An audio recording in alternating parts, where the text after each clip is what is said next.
Hey everyone, my name is Humble Collector. This is my first video of this YouTube channel.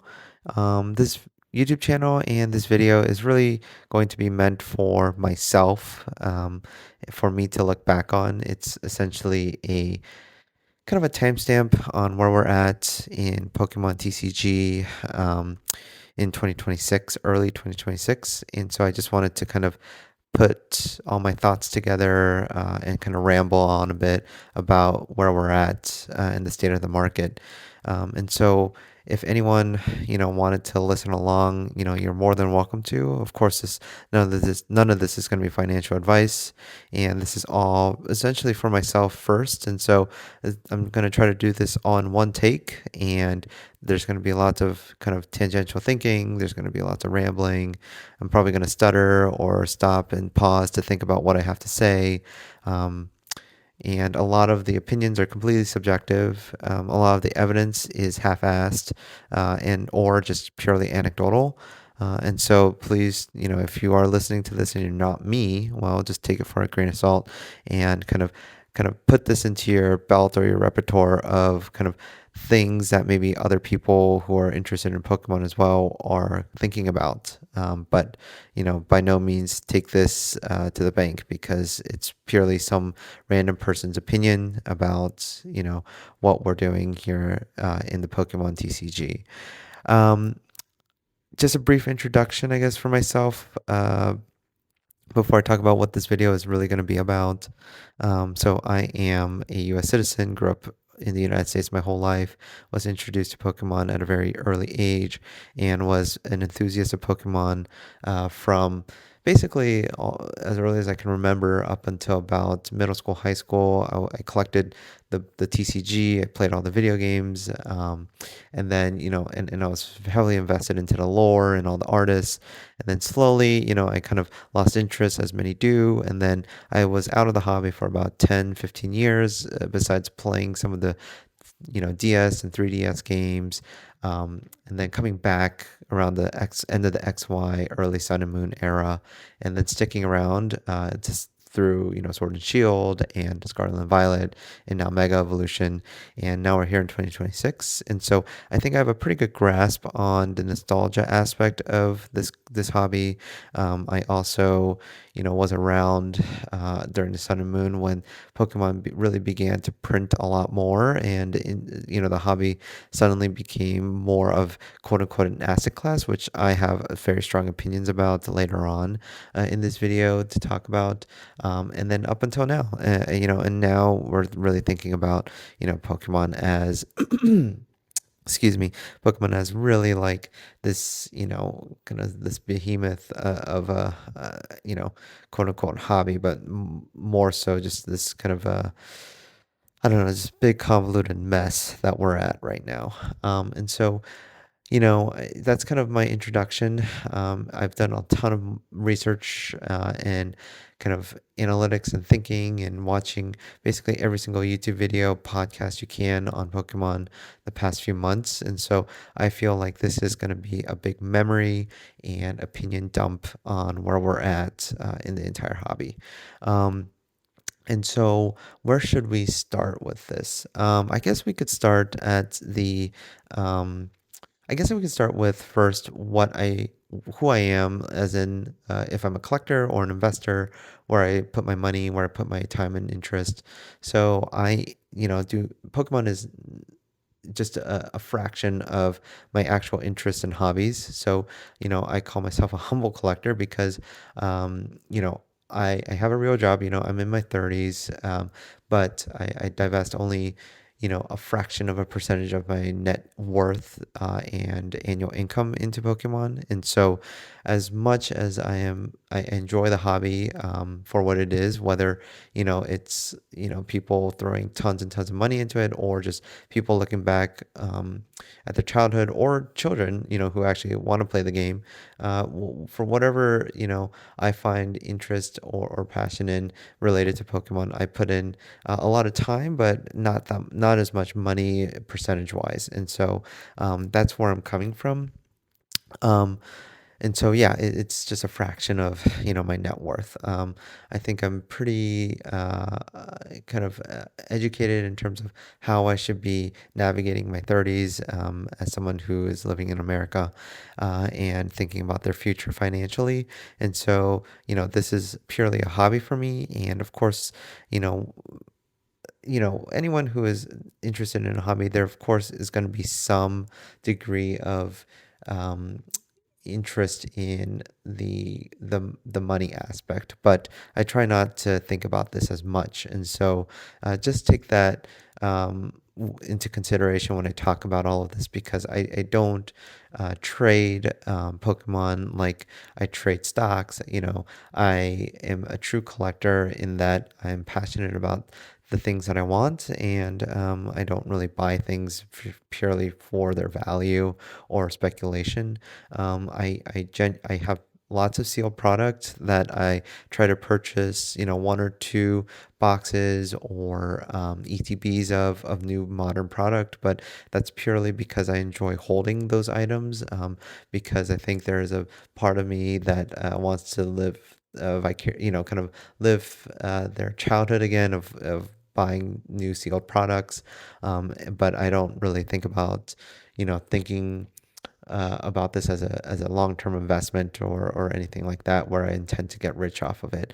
But I think a lot of this focus of this video is going to be about the monetary aspect, and so it's not something that I have foregone completely or am neglecting, but it's always there as a consideration. But for me, collecting is true collecting where I'm buying things that I really enjoy. And so when it comes to slabs, I'm buying slabs of cards that I really like, cards that I really like that have nostalgia, but also cards that potentially could have some value, but that's not the forefront as to why I'm collecting those things.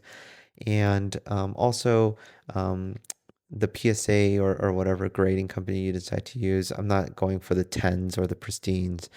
Typically, I'm actually I own zero tens. I own zero pristines, and I'm just collecting cards that are within my budget, and I have a very strict budget, and I just buy cards that I really enjoy.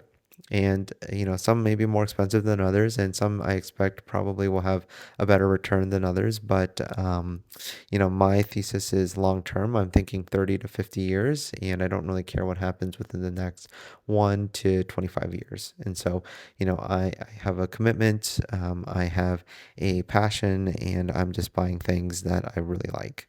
And so that's kind of where my head's at and how I'm going to be focusing this entire video on. And so I guess where do we start? Maybe we can just start with modern. And I don't really, like I said, I don't, I'm just going to speak one go in this video. I don't really have I don't really have a script. I don't really have anything like that. So I'm just gonna kind of maybe browse through some cards and then talk about what I think the market's at. And so let's just talk about where I think the modern market is at. So before I talk about the modern market, I need to talk about what I think modern is, right? And so I think people have some varying degrees of kind of cutoffs on what is vintage, what is modern, what is mid-era. But for me, this is how I think about it. I think about WotC as vintage. So, base set, Gym Heroes, Tops. Yes, Tops is vintage as well, but Tops is Tops. But then Neo Genesis, Legendary Collection, and then the E series prior to Pokemon taking over is what I consider as vintage. So that is all vintage to me. And then we have the EX era. And I actually think about EX era and DP Diamond and Pearl as its own era. So it's not mid era. I would consider that just the EX era. And so EX era plus some Diamond and Pearl. And that also includes, of course, a pop series. From there, I think this is kind of where I tapered off of Pokemon for the most part. And so this is probably why I'd like to think in these buckets. So, this isn't by any means a way you should be thinking about it if you're someone who's not myself who's watching this, but this is just something that how I think about it. So I'm thinking about Platinum, Heart Gold and Silver. So Silver Call Legends, Black and White. all of this as mid-era. X and Y, I also would consider mid-era as well. So, X and Y to about platinum would be mid-era, and then anything from Sun and Moon above is modern. These are going to change over time, and I think after Mega Evolution, I'm sure the card structuring is going to change as well, because you can already see Scarlet and Violet to Mega Evolution. There's a ton of change actually between these two. I think slowly you're going to see cards beginning to change in style again. Um, and so I think there's going to be this kind of mega evolution to Sun and Moon era that we define, that I'm going to be bucketing these cassettes into as its own era. But as it stands, I think this is the modern era, and I think that's somewhat appropriate because this is kind of the time, this X and Y to Sun and Moon era is the time when Pokemon really began to kind of print and print and print. And this is kind of when we had the most recent boom bust cycles. So the Logan Paul cycle and then the current boom bust cycle. And so, and this is kind of correlated with the collectibles market overall as well. And so I think this is an appropriate way to think about it. And so, where are we with the market? Where are we with modern? And then maybe I can talk about where are we with vintage and mid era. And then I think later on in the video, maybe after that, I'll talk about where my ultimate collecting thesis comes in. So just very briefly, well, not briefly, I mean, this video has probably been going on for some time already. I'll try my best to have some timestamps, but the timestamps are going to be really, really kind of rough because, as you can already tell, I'm kind of rambling. But, I think we're going to, and so the question is, where are we with modern, right? And so we got done with Sun and Moon. We got done with Sword and Shield. We got done with Scarlet and Violet. We got done with Mega Evolution.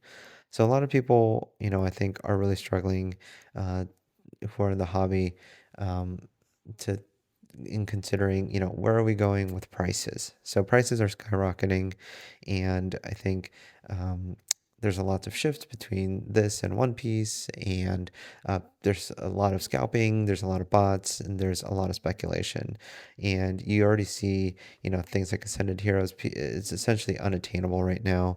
And I think a lot of people, Ascended Heroes already got pushed back, and then I think, cards like the Mega Charizard from Phantasmal Flames is, kind of already at an absurd level in terms of pricing right out the gate.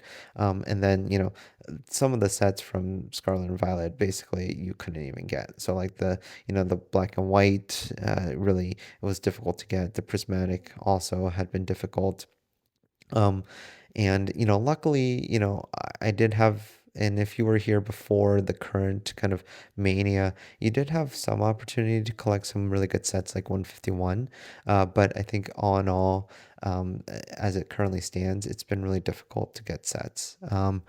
Where I think things are going to go in the most immediate term, I think, I think within the next year, it really depends on the overarching market. I think anyone who's following the market, not Pokemon market, I mean the global economic market, understands that the times are somewhat tenuous, especially if you live in America. I think, and then as a result, kind of downstream effects of American economic climate kind of puts into a tumultuous setting a lot of other countries' economic policies. Um, I think there's a lot of kind of concern as to where things are going to go. And so I think we need to tread really lightly. But I think, if I were to put um, if I were to guess, I probably would say I think collectibles are going to be okay this year in 2026. But at some point, things have to fall. So I wouldn't be surprised if 2026 we have a sharp drop at some point in the year. If not this year, maybe within 2028, we're going to have a pretty big drop in terms of prices, both for sealed and for slabs and singles. Um, but this all depends on overall overarching collectibles, and I would say there's some tied to commodities markets as well. So I think you just have to kind of understand that this all works within an ecosystem. Of course, there's, like influencer and specific um, kind of factors that play into Pokemon itself, like the company, the Pokemon company who is creating like Generation 10 now, and how they kind of manage supply and demand. But also, I think there's broader, overarching economic things that need to be considered as well in terms of talking about collectibles. And so that's just something to look out for. I would probably say, though, when it comes to Pokemon Modern, I anticipate it's still going to be difficult to try and get a lot of the things at MSRP. You're gonna definitely have to fight for it. I think singles prices for a lot of modern, especially like hyper modern, so Scarlet and Violet and Mega Evolution are gonna be very difficult to get because of pricing. You're gonna be most likely priced out. And then I anticipate probably prices will maybe move up and then at some point crash in 2027 or 2028 is my guess. I've been through, several different other collectibles markets over the years, and so I kind of have seen a lot of this happen before. So I have kind of one of every kind of a ETB or set if it's a standard set, a booster box if it's a standard set from all the modern sets. But I'm not someone who's going to be looking to flip or anything like that. In terms of buying things at MSRP and things, it may be difficult forever for some of these sets, like Destined Rivals or like 151 now, but I do anticipate some swings to happen because when there's so much rampant speculation going on, the swings are much, much larger. And so just be on the lookout for that, especially things from, uh, you know, the Scarlet Violet era up until now. I will say probably one of my thoughts on Sword and Shield. I actually before I talk about Sword and Shield, what do I think is the best modern set? Um, so I think the best modern set, I think without a doubt in my mind is 151, and I think a lot of people say that as well. I think there is a huge nostalgia factor. I'm not someone who is super gung ho about just collecting vintage. I think so many people, especially on YouTube, are talking about how you need to collect vintage because vintage is, there's a supply demand mismatch based, um, compared to modern. And I agree that there is some degree of inconsistency and some discrepancy that probably can be accounted for or isn't accounted for yet. But, I think, things are priced at the, I think there's some kind of manipulation I can kind of see on TCG player and like eBay and things like that. But for the most part, I would say that things are the fair market value, right? People are paying what people want to buy those things for. And so, if there's lots of people who are into modern, then lots of people are going to be buying them and prices are going to go up. And, that means the demand and supply is somewhat equal and is accounted for in vintage if, the prices are what they're at. And so, I'm not so tied to the idea that you have to be only collecting vintage. I think if there's things that spark your interest in modern, I would totally go for it. Just be aware that, like I was saying, the prices will swing much more steeply and rapidly up or down. And I think that's fine, as long as you are willing to acknowledge that. Um, and so, in terms of the best sets, I think 151 is the best set. And I think people are going to be collecting this set for a long time. Kind of boots on the ground, on forums, on YouTube, just about everywhere. I think that's the easy no-brainer set that I would be collecting, that I have collected. Again, this is not for anyone but for myself that I've collected. I don't plan on buying any more. I'm not someone who goes back and says, this could go up in price, so I need to buy this immediately. I don't care. I'm just trying to collect one, sealed product from every set, basically. It doesn't have to be super consistent. I just want to feel good about myself. When I go to bed, every night I feel good that I have one of something from every set, just so that, in the future, if I have children, I can open it with them, or if one day I want to open them all, I can, or, if I just, I'm willing to just, one day in the distant future pass away with knowing I have a sealed collection of almost all the modern sealed products, then I'll be happy with it. I could care less about what the price is. And so that I think that's in terms of hyper modern sets, I would say that's kind of my top pick. Um, other things, I think black and white are good sets, but besides that, I don't have like too many other like very, very strong, like, oh, this is something that I really, really think is going to be super strong. I think Prismatic is a good set, although I do think that there is, you know, a lot of attention placed on it, and I just feel like, I would look at this with a little bit of caution. I think Destined Rivals, I think is a wonderful set actually. Now that I forgot to mention it, but I think Destined Rivals is a great set. Destined Rivals, I think anything related to Rocket, I think always has some potential. One thing that concerns me besides the supply, I think supply is something that everyone talks about, the degree to which Pokemon has been printing. I think as long as you're willing to take the risks, again, there's going to be tons of swings in terms of price and demand because of how much they've printed. They print to demand, which I think is completely appropriate for a company who's trying to make money, and is trying to meet the demands of their customers. I think that's totally reasonable, and something that they should do, right? It's the correct business. It's how you get your IP bigger, and it's how you maintain the status of the biggest IP in the world. So I think that's completely fine. I think, and I think that's something that they should do. I just think that, it's something that you as or myself should be considering. Um, Sorry, I completely just lost track of what I was gonna say. I was gonna say one thing that I am not worried about, but something that doesn't really, sit well with me is a lot. I think we're getting to a point where full art cards are just kind of flooding the market, or flooding the supply. And so I think they were a good novelty, and I think Pokemon has been doing their best to try and switch the novelty factor. So, we ran through the rainbow rares, which is something I'll talk about in just a second. But we're on the golds now. Like let's just go over the Phantasmal Flames gold card, right? So we're on the gold card now, which is a great card, right? I think it's a reasonably, it's a good card. No comment on the price or the movement of it overall, but I think it's a great card, right?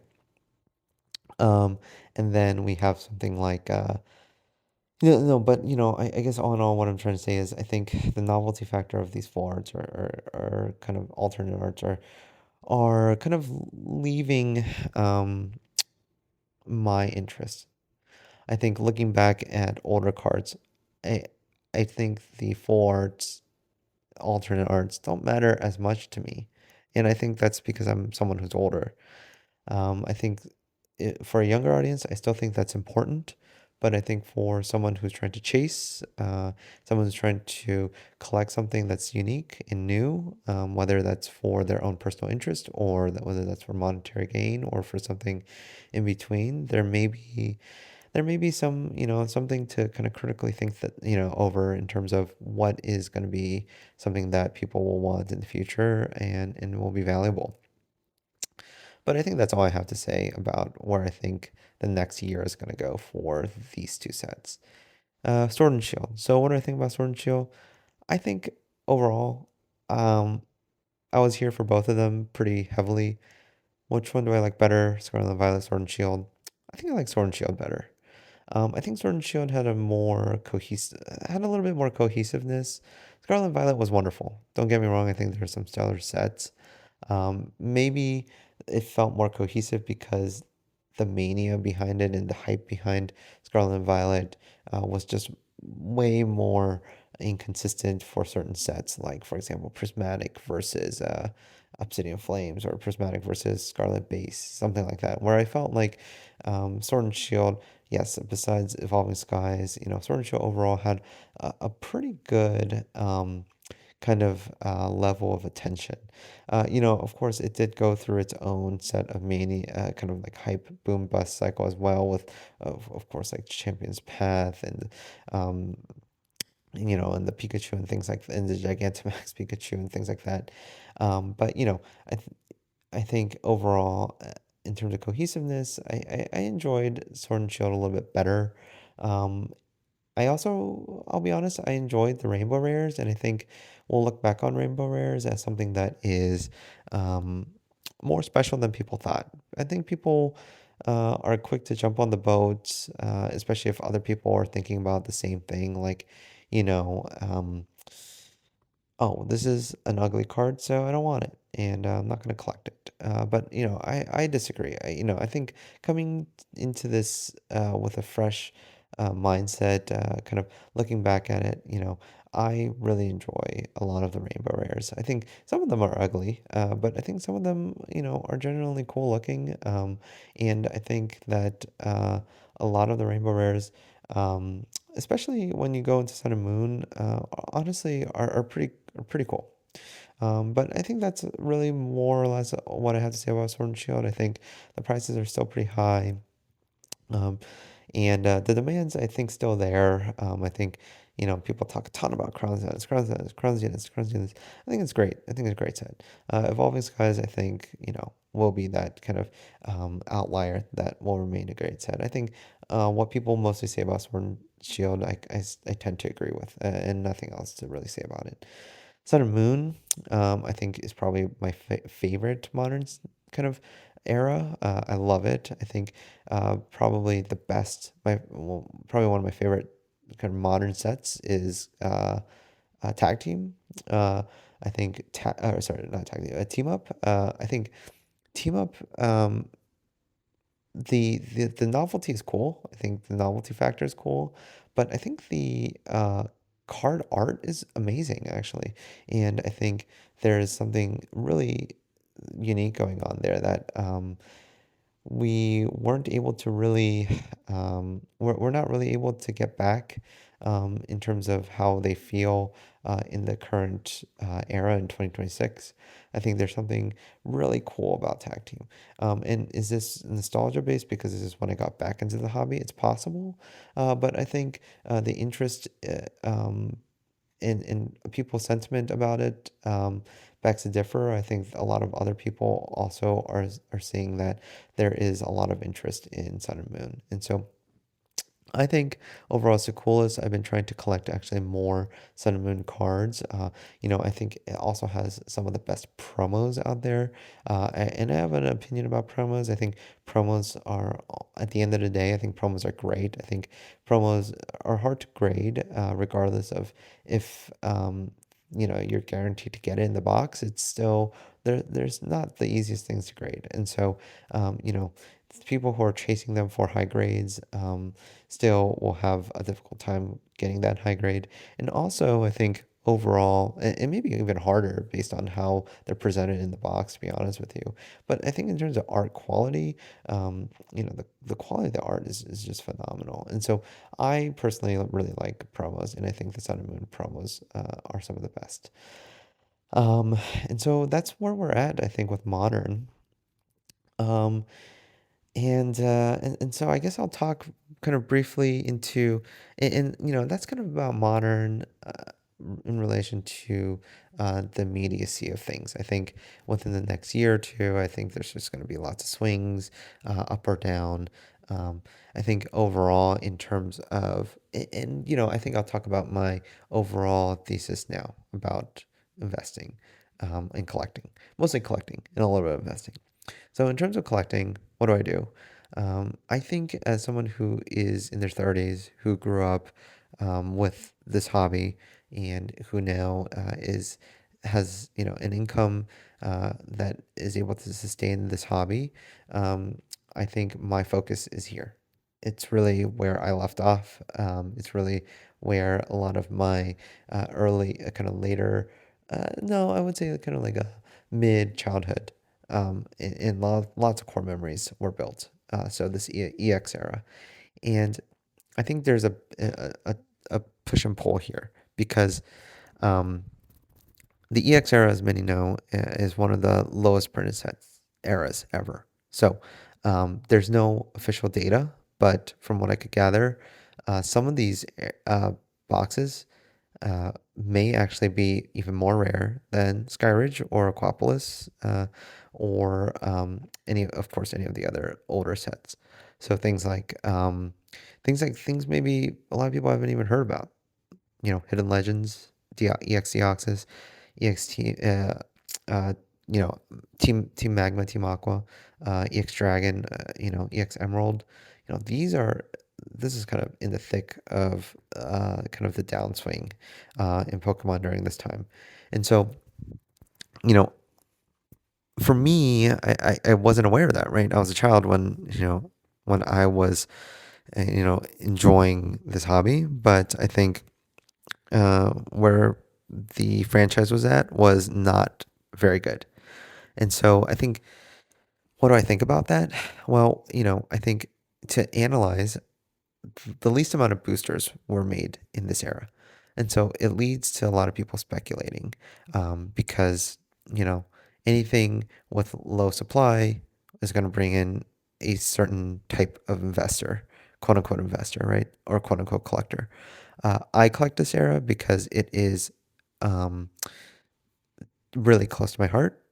Um, what do I think about in terms of purchasing for the future? I think that it's going to be a mixed bag because the supply is very low, but at the same time, if this is one of the darkest times for the franchise, then the demand is probably going to be pretty low. And so the demand and the supply is going to be nothing like any of the early WotC or the current era of cards. Um, I do think that because Pokemon does a very good job of um, kind of withholding the amount of characters that are created every several years, limiting the amount of Pokemon that are created. It limits the kind of the forgetful or the disinterest in older generations of Pokemon. And so I think certain Pokemons will still remain relevant. And I think some of those Pokemon that remain relevant from older eras, like Gen 1, are really shown in the EX era. And they're shown very well too. And there's, I think besides, I think besides everything I said, there's a couple things that really go in the favor of this whole era. The first thing I think is the card art. So I think having this type of card art with the holographic border, but everything contained within the dedicated section for the art is something that actually I think is uh, I think Pokemon had some restraint that I think is cool. They didn't go all out that we see in some of the future kind of eras where it's like two cards to make one art piece or four cards to make one art piece, or every booster pack that you pull you get like a full art card, right? No, there was a lot of restraint, and I think I really appreciate that. And I think the it's a regardless of if you grew up or you were exposed to Pokemon at this time, there is some degree of aesthetic that you can see here that points to this era. And I think that is something that's important, something that is iconic of this era. I think what's really special, of course, are going to be the e-readers. I think e-readers really are some of the coolest things. Failed experiment, but a cool aesthetic. And when you see, like for example, I have some of these e-reader EX cards, when you see them, you'll notice, the holographic pattern really comes out at the bottom here where you have the e-reader part of it. And so, I think this kind of stuff here really is going to cater towards people who really want to build a collection with an iconic look and a unique look to it. And kind of all your favorite Pokemon that people are into right now are featured in this collection, in this era. So, Charizard, a lot of legendaries, and then of course, the Umbreons, and some of the other Pokemon. One thing that I think this era is particularly, not in Diamond and Pearl, but this era specifically, these set of era cards or sets are the Gold Stars. And I think the Gold Stars are going to do phenomenal, um, just money wise, sure, but just sentiment wise overall. I think there's going to be a lot of people who want them because they are almost buried treasure, I think, in this hobby. They're very difficult to grade. So anyone who wants a 10 PSA 10, I think, is going to have a very hard time getting them. But anyone who wants any degree of any grade of a gold star, I think, are going to have a very difficult time getting their hands on even one.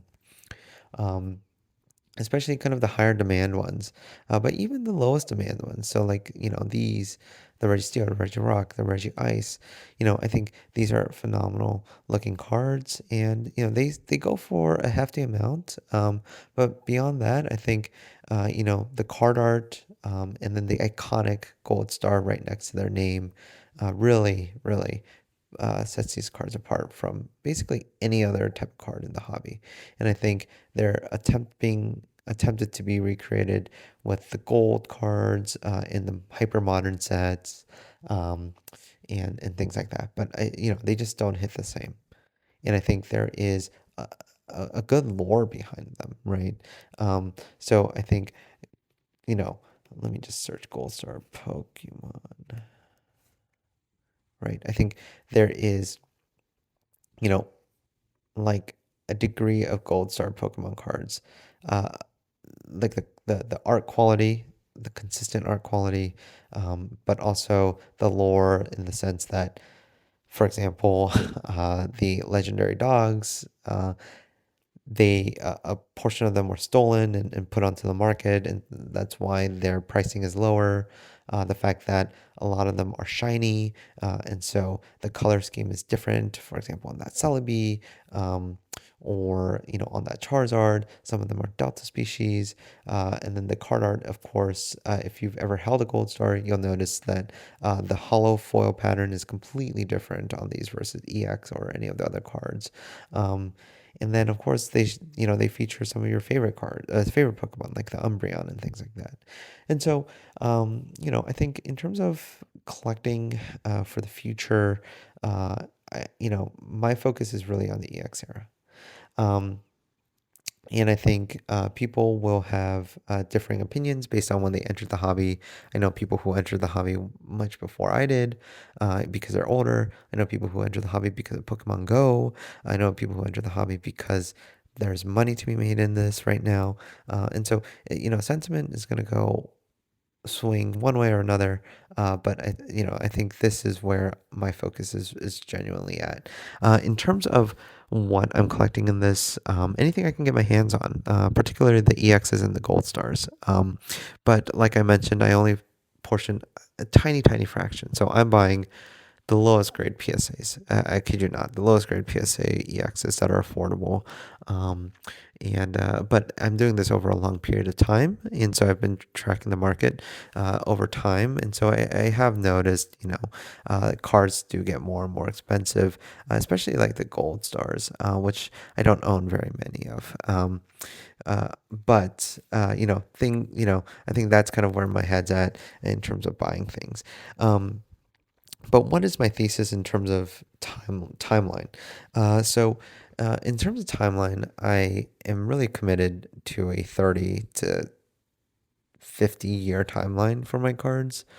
In terms of offloading, I don't think I ever will offload like I'd mentioned before, but if I were to even consider offloading, unless it's a complete emergency where I absolutely need the money, I basically will refuse to sell. And I think a 30 to 50-year time frame is pretty appropriate. I think a lot of people think in terms of 5, 10, 15-year time frames. I think that time horizon is premature. I think you know, a lot of people talk about um, this whole thing as an asset class. And I think I really think that that's just a completely premature, immature way of thinking about this, right? This is a set, excuse me, this is a centralized company that is able to print as much as they want. Sure, there's a kind of unspoken commitment that they will not print anything um, from earlier eras, but they can technically. And we don't really know the overall print counts of many of these sets. And the company is a for-profit company, the largest IP in the world, who is attempting to make even more profit. And so you have to think about that, right? It's an asset class people are calling this an asset class, but remember you have to think about this as a set of assets under the parent company. So that is built off of a community of people unaffiliated to the company. So first off, you have to think about that. We're at the kind of the whim of the company inundating us with supply, which they are attempting to do and which they should be doing as a extremely profitable company. Um, the, and so that's the first thing. So I think in terms of an asset class, I don't think it's an asset class. But even if you can make that argument, people weren't collecting these things, trading them for or hoarding them for cash, etc. In this base set, in this Neogenesis, in this Expedition e-card series era, right? Like a lot of people were hoarding and collecting and hopefully, holding on, hoping to resell in the future. But a lot of people were just playing them because they were children. And so I would probably not even consider that part really consistent with an asset class. Even the EX era, I probably wouldn't. And then, into the kind of the black and white era as well. When we really start thinking about enough supply and demand and enough market action to even uh, entertain an idea like that, you really have to think about modern, and so and the volume that comes with that. And now there's more volume with vintage because of all the price action going on up here with the most recent sets. And so I think as a maturing set of assets, I would probably say we've been in it for only about 10 years in the 30 years Pokemon has been around. And so I wouldn't even begin to consider this an asset class. And I think it'd be silly to even think about that ever. I think it operates somewhat like an asset class at times, and you could be lucky and or smart and be profitable. But I'm I don't want to think about that because that's not where I find joy in collecting, and so that's not something that I intend to really dig deep into or dive into because there's tons of YouTube channels about it. There's tons of people just speculating and giving you price predictions and this and that. I don't care, right? I'm just here to buy the things I like and hold on to them. And if they're worth something uh, in the future, that's a lot of money. Then I'll be proud that I picked correctly. But hopefully by then I'll have an income outside of Pokemon that is enough to support me, and I don't need to do anything with my collection in terms of making or losing money. But yeah, I think in terms of my time horizon, 30 to 50 years.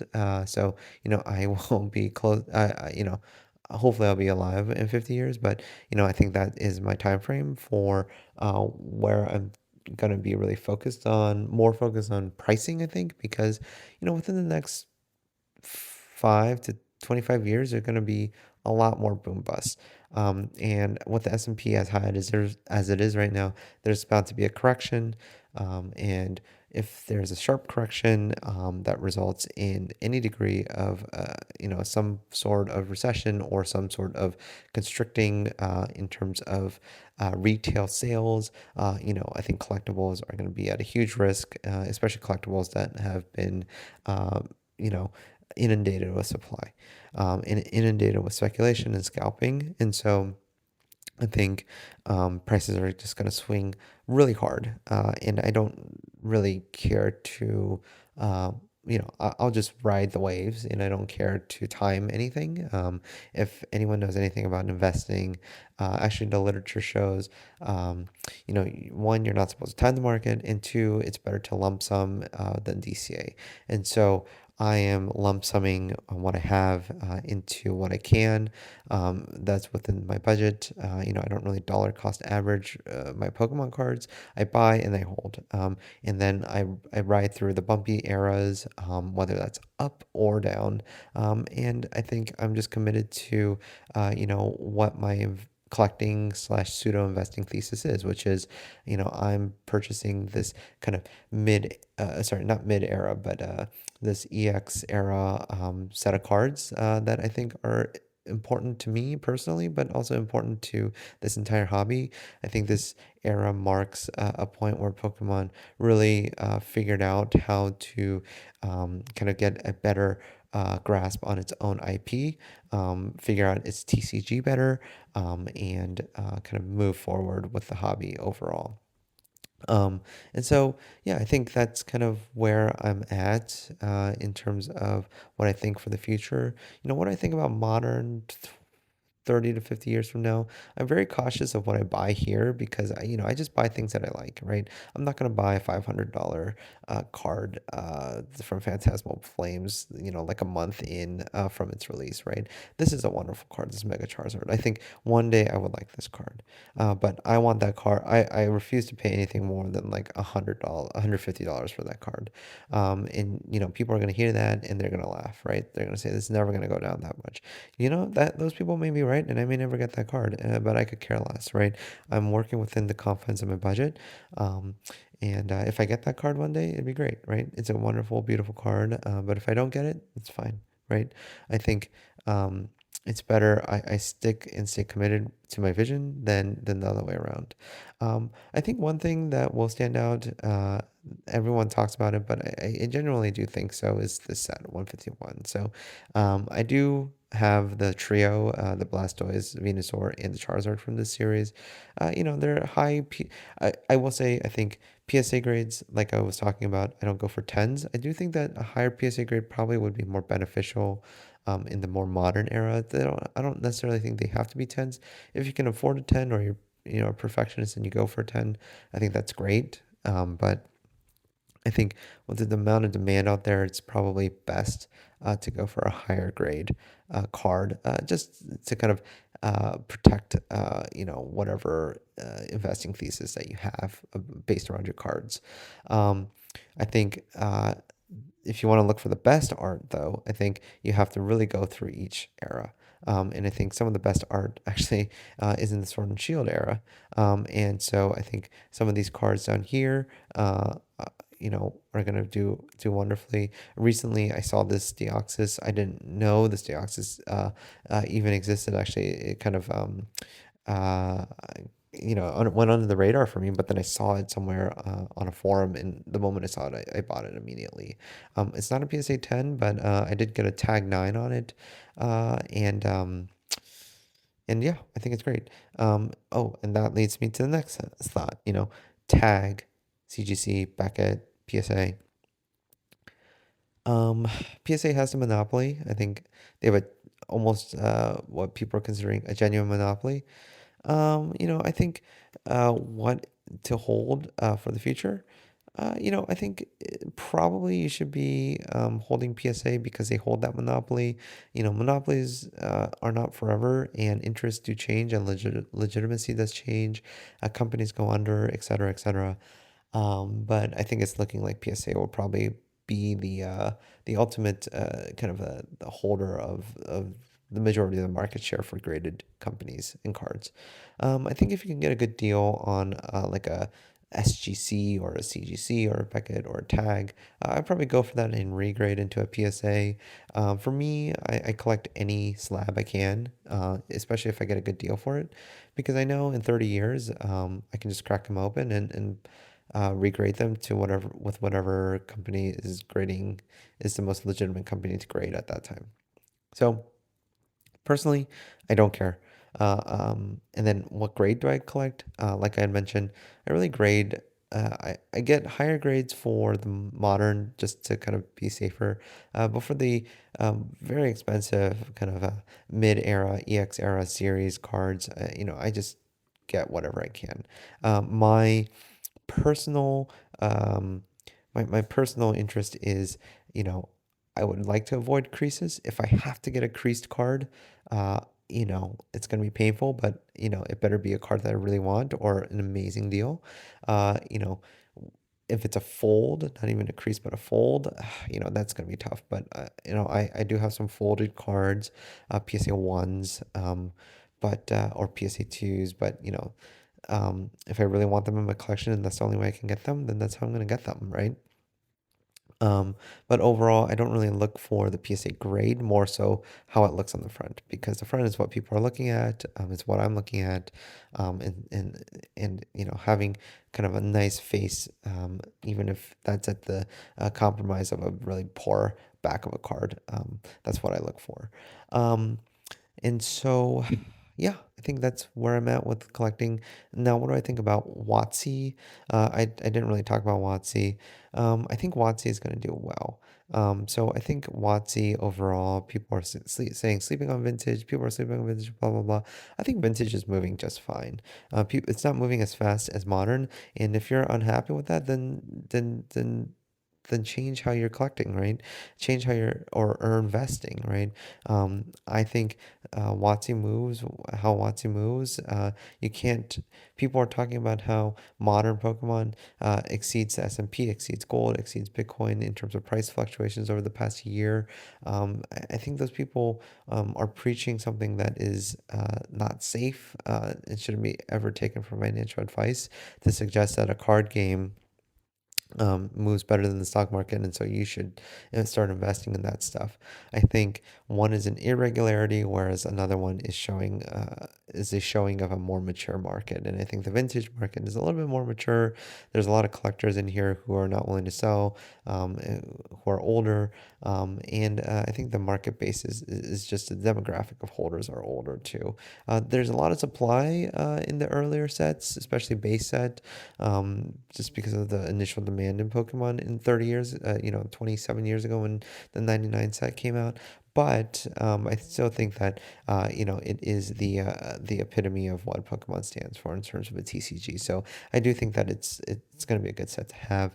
In terms of what I collect from this era, I don't collect too much, but I like to just go with the first editions, or the shadowless. But I can't own any of the Charizards if I'm thinking about first edition, even if it's like a PSA one, because of how expensive they are. So sometimes I do make my compromises, but I think overall, WotC will do pretty well in the next 30, 50 years. And I'm happy to hold the ones that I think are meaningful to me from my childhood. But, was it going to perform as well as modern? That's a good question. I don't know. And I'm not here to answer that question. Really, I think it has a more, like I said, has a more mature market. And so the swings are probably going to be much less. The peaks and the troughs are going to be lower or smaller. And so just have that into consideration. When I think about the EX era WotC cards, I think overall they kind of fit in the same bucket. I think there is some amount of speculation with this. I it's hard to say exactly what the speculation is from. I think some of it is from that supply narrative, that there's a very low supply. I think another narrative that people don't really talk about is how cool the e-reader cards are, and the fact that some of the art is some of the best art that you've ever seen. And I think people say this a lot, but I try to really critically analyze what people say. And so I'm not just kind of regurgitating what other people are saying. I really do think that some of the art is beautiful. And I think the crystal aspect of some of these cards are pretty cool. And it's pretty cool, kind of almost like thinking about like an artist's work posthumously. Like this is the last set of artworks that this WotC made before they passed the torch over to Pokemon to print their own cards. And so that's also something that's I think a reason why people really enjoy that set. In terms of what I think is going to spike in price or interest in the future, you know, the it's impossible to say, right? Logan Paul and his and the other people who were involved um, kind of in several years ago really brought vintage and a couple other cards to interest, and I think kind of these PokeTubers also really brought modern collecting into the spotlight as well. But there's always going to be some influencer who had been or is interested in Pokemon, regardless of age demographic. There's always going to be the new person. There's always going to be someone who loses interest, right? And so I don't really think too hard about it. I think I am happy with what I'm collecting, and I think there's gonna be someone who comes along and say, EX Sandstorm is going to be the next hot set because they have this whale lord. Oops, that's the right candy. They have this whale lord, and this whale lord is an e-reader. And back when this whale lord came out, it had the highest HP of any Pokemon card in existence, right? And someone's gonna make that argument. It's gonna be some Twitch streamer or whatever platform is popular then, and that card's gonna blow up. That's typically how these things happen. And so I just let nature take its course. I'm pretty comfortable knowing that these cards, owning them makes me happy, and I think overall people are happy. People, kind of in my age demographic also are going to be happy collecting them. Which leads me to one additional thought I have before I decide to close out. I mean, I've been talking for an hour at this point. I think that a lot of the people in my age demographic, uh, you know, grew up with some WotC, but really, there's a group of people who really grew up with the EX era, Diamond and Pearl, and maybe a little bit after that too. And I think overall, there may not be as many people, like I was saying, this was kind of this time the IP was struggling a little bit more, but there are some people. And as this audience of Pokemon grows older and older, there's going to be more and more people with capital who are willing to spend more. And I can tell you anecdotally that's going to be the case, and that has been the case, which is why people are now calling this quote unquote an asset class, which, like I mentioned, I disagree with. Um, in terms of an old aging population of enthusiasts, I think that is something that Pokemon really needs to focus on. Um, I think there is a good amount of people, from what I was reading recently, good demographic of young audiences who are back into the hobby, but there's an issue with the speculation involved, I think. So there needs to be some way the company can figure out how to deal with the amount of just the amount of people, adults trying to buy this card game, including myself. I'm part of the problem, right? We need, kind of in we need a genuine set of young audiences to come and build that foundation again for a new era of cards. And I think that I think this IP is going to be very robust for as long as I'm alive, and probably after I'm alive as well. So a good 50 to 60, 70 years. But, if we don't really find a way for a new audience to come in, then I think after that, several decades, we begin to have some cracks that show and some inconsistencies in, attention, supply and demand, et cetera, et cetera. But, of course, I think that's a long ways from now. And so I think those are overall all the thoughts that I have. I've been talking for an hour at this point, but yeah, I think overall those my thoughts on modern, on vintage, well, how I'm buying things, what I'm collecting, and etc. I will say I'll finalize. I'll go out and say, at the end of the day, most people are not going to care about 99% of the cards that are made, and so what I have open here, Lost Origin. People are not going to care about anything Lost Origin related for the most part, except for people who were here today or when Lost Origin was hype. Except for that, what card is in that special deck Giratina, right? So Stack Giratina, and that's about it, right? Or no one's really gonna care about you know, any of these EX eras except for those gold stars, and then maybe some trickle down into the EX cards. But no one is gonna really take a look at EX Legend Maker and say, "Look, this Wobbuffet, oh my God, this is amazing, right?" Um, so just take that into consideration. Just because a card is old or just because a card is a particular card doesn't necessarily make it any more special than another. Think about kind of broad terms, big ideas, general kind of 30,000 foot view, like, someone who's re-entering the hobby, entering the hobby for the first time, trying to look for a good deal, trying to look into genuine collecting, or even just purely investing and speculating. What are they looking really focused on? What are people's attention focused on? And I think a lot of that will kind of guide you into getting the right things. For me, I spoke enough about what I want, what I've been going into. Um, but I think that's just something that you should really take into consideration. And I think in terms of collecting, besides money, so regardless of money, how should you collect and how should you enter this hobby? So I probably should have said this at the beginning instead of the end because I don't even know who's listening at this point.